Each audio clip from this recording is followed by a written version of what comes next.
Hello everyone, Kurt over here, and welcome back to another episode from Hope Better Labs. Today we continue on with Fiore's Armored Sword section, and we're going to be looking at the next two plays here within the Getty that really look at more manipulation on Nabrzari concepts and techniques that I believe that Fiore is teaching us how we can utilize the point as well as the mezzo of the sword to create different kind of actions against somebody. Now, both of these plays right here, and I chose to lump them together because essentially a common theme that I find with both of them is the reliance of somebody's armor to be able to conduct these techniques. And that's a big part of this right here that is super important, is because, again, being able to leverage against a sharp blade or dangerous weapon or a combat multiplier, to be able to ward that away by the usage of armor is a part of this practice of arms. And that's a key component when it comes down to what we're looking at here within these next two sections.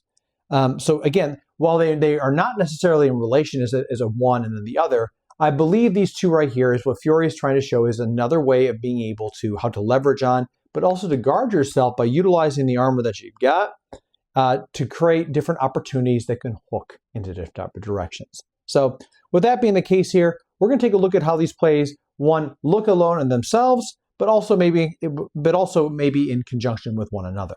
And before we get into that, please don't forget, like, subscribe, share with a friend out there. And if you're new to the channel, consider subscribing and throwing a like out there. Don't forget to share this with some friends out there because, again, wanting to grow this channel, and it's not possible without viewers like you. And, ultimately, getting more people on this 14th century journey of Fiore's Armazzari it's a worthwhile pursuit in the practice of martial arts. So with that being the case here, everybody, let's get into these next couple of plays. Okay, so this week here we're going to be looking at other ways to create throws and opportunities to strike and to thrust with the sword. The big thing about this right here, and I've separated these up as previously mentioned because I do see some fundamental differences right here. Essentially, the first ones are more, while yes, the arm and arm harness is a big conversational point, the commentary about the previous one was more about the pommel and the handle and the crossguard usage, about to strike somebody. These two plays that we're going to have, which are flowing across right now, I think it's also teaching us ways to make sure that we use our armor against somebody in the middle of these types of crossings to allow us to find the point on or to find some very nasty throws. And we're going to talk about that here in a second. So to begin with this, the first one we're going to talk about is this. And we can see that in some form or fashion, someone's in a high thrust and, essentially the other person is trying to go low or protect, maybe push the elbow. We're going to switch sides here so we can make sure we match the image on this. So in this case, it looks something along the lines of like, we're crossed up, I'm here across here, and she's pushing down low, right? So she's coming over top with the cross guard to push me over in some form of fashion like this, right? Now, the purpose of this is that essentially, if done properly, I'll turn across. And actually, I'm doing this twice. We'll go to the other side here one more time. This was easier.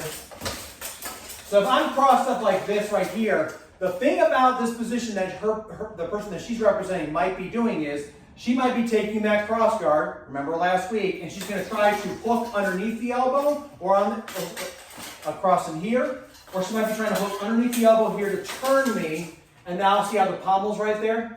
It's right in my face, and she's behind me so she can throw me over the leg. This is very dangerous for me, and if I don't do something within it, I'm in a lot of trouble.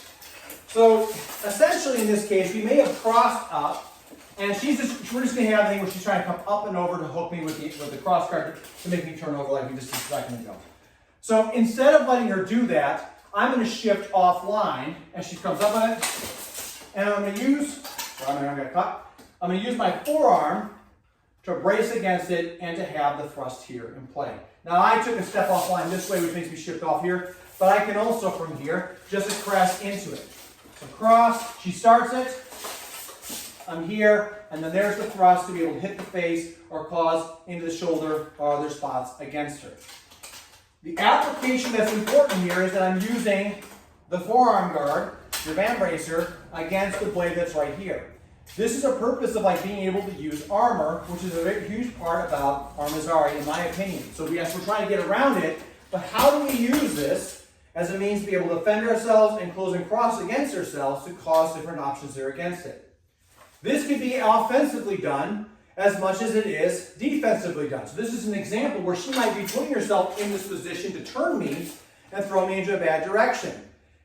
However, if we're in crossing, and if I have armor that goes up my arm like this right here, all the way up to like my bicep area, in this crossing, without her turning or anything, I can actually still put my elbow in spot and get the sword in place to hit wherever I need to go.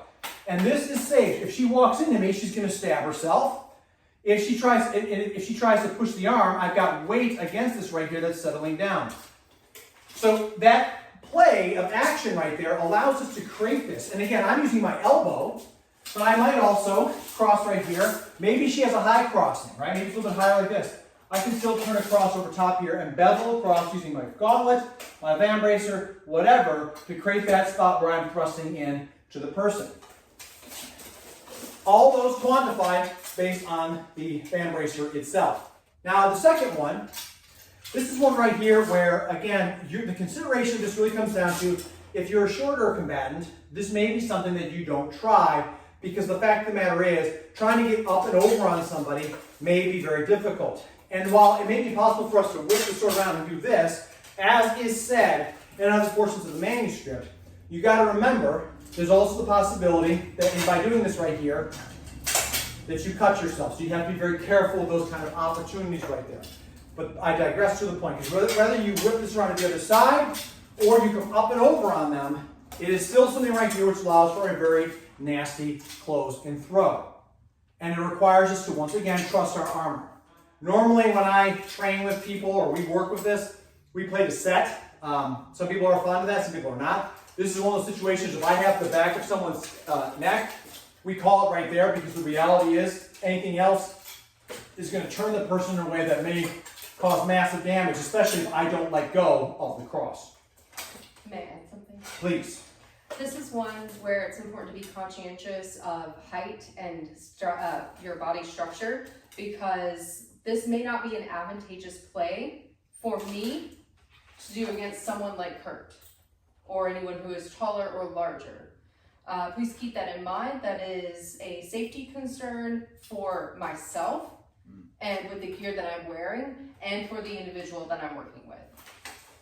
And this just goes right back to the advice that Fiore tells us in the very beginning about observing our opponent, their strengths, their weaknesses, their size, if they take up the position of Apparzari, and then looking at ourselves. So case in point, to do this right here, because right now I'm not wearing shoulders, I'm not wearing chain, and you know, with that being the case, that right there makes me a lot more mobile in doing certain things. Even with chainmail, I'm pretty mobile with that, but I may not want to put myself in that situation, and that especially against somebody who is taller. So in this case, we're here in this spot as far as the crossing here, and what we're going to talk about here is, first and foremost, just the making of this. So if I want to get to the other side of Brandy on this, there's a couple things I'm going to use. First, I can suppress with my lead arm. Notice the thrust point is over here. So I've not hit anything. I have the leverage, I can't hit anything. But what I'm doing here is, if she tries to turn up her right arm, it's blocked down with my left.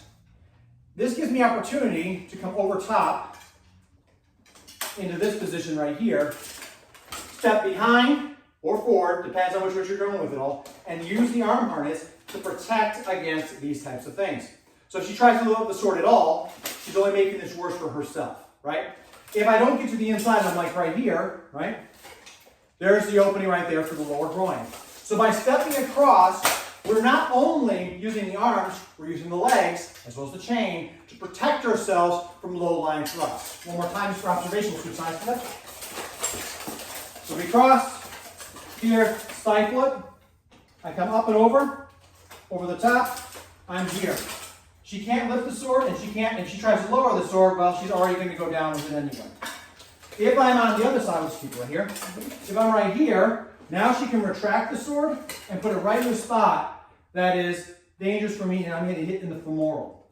So by being over here, even if she's able to free the sword, my arm harness and leg harness protects me and shuts down opportunities from her to attack in that lower line. Now, all these plays, both this week, last week, and the weeks before, really go into detail about whether it's left or right. The difference here is that you strike with the palm or you strike with the tip, so there's not really much as far as the difference when it comes down to lefty versus righty. It just comes down to how you threaten Are you going to smash and smash or slash and stick, right? So both of those right there essentially have the potential to be used. And if you think about what Fiori's armored sword may or may not look like as far as his recommendations, as far as blades right here, a spike right here, there's a lot of opportunity for, if someone's doing this, that has got the same effect as someone doing this on that person. So that really concludes what we got here as far as these two plays. Again, this is just another way. I think these right here tied to the concept of, yes, how to grapple to the sword, but also how we use the armor to protect ourselves in the grapple from cutting actions, from thrusting actions, so that we can throw them or find opportunities to lay the point on. So you can see with the video right here that essentially both these plays right here I see as they're concepts in themselves that essentially once you've come to a crossing, how we might turn up and use parts of our armor to threaten with the point, to stab with the point, utilizing different ways of being able to shear off. Now, a big part about this for me here is that I think is really important and powerful about it is that essentially, you know, we're getting into close play here. The swords are basically just weaponized appareil here that connects the shoulders and everything together when you're talking about grappling on somebody. And we have a ton of options right here that allow us to get to plays to dominate a person within that type of conflict. The thing about this too is that essentially off of this right here, we're revisited by the concept that we saw within the armored sword section posta, where, you know, moving, striking, you know, moving, covering, and striking are the means and methods in which things are supposed to work. So from this right here, we have moved and we have covered, but we've not been able to strike at the same time and therefore have to move again. The shifting modes and operations right here that come into this type of close work right here, like we see in the first one where the person comes offline, this right here is a leverage point which allows the person's senyo stance or, you know, grounding and whatnot to go against them. And if they choose to, in that case, recover from that, well, then you can kind of just lip over. So while these plays right here are, in my opinion, they have no relation to each other as far as like do this, then this, I see them as a continuation of that concept because you can use them however you see fit. In this situation, maybe if I put the point right here, that person comes straight across this way, and as you get close, we get to see with the other image where the person loops over top and gets to the grappling point over top of their neck. And then you can just toss them to the ground. You can see how the leg is right behind them. The thing that is also very important about this is, in my opinion, you see an example in both cases of people using their armor to protect themselves as they're close, because this is very easy to get the point where you want it because you have more of the sword gripped, which means you can optimize your point presence. So both of them right here have got they use their armor to defend themselves in such ways and shapes and forms which allow for them to be able to cause different types of actions. So that's really all of these two plays are to me, is that they're a continuation of the concept of like how to work at the crossing of the half sword to be able to find different types of actions. It's, you know, once again, it talks about, it comes out of the posta di vera croce, and yet we see our thumbs inboard right here. Remember, from the very beginning of this whole sequence of operations, Fiori says it can come out of the posta bastardi croce or the vera croce when it comes down to that first cover within armor. So we have options right here to be able to play in different forms and fashions. So that's really going to do it for this video here. Let me know what your thoughts are. Have you played with this before here? What is it like for you? Have you? I mean, I've seen people come over top with the, when it comes down to half sword. How do you do it? Is there something right there that you just see the option right there and you collapse with armor? Are you also experiencing things where how you use your armor to defend yourself when it comes down to this space, and how armor itself really is a big part of this weapon system that Fiori is projecting out there? Let me know what your thoughts in the comments below. And as always, everybody, please, until I see you, stay safe out there, train well, and fight on. I'll see you all soon.